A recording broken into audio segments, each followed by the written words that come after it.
Jonathan here.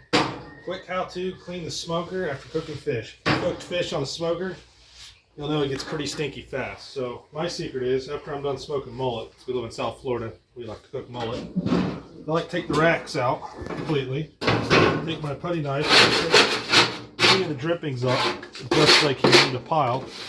Throw that in the drip pan. It really helps cut down on the smell. So see all that's all dripping.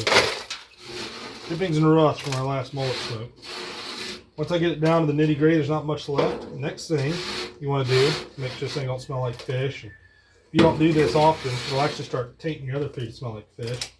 So I take an old rag and a bucket with some hot, little bit of Dawn distillaed water, and just kind of wipe it down to get any last residue out of here. So give it a nice wipe down. Get any of that mullet grease or fish grease out of here.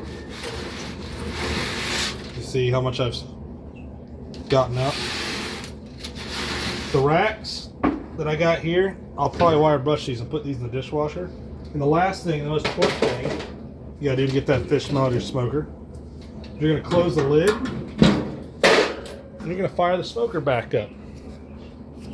So I'm gonna fire my smoker back up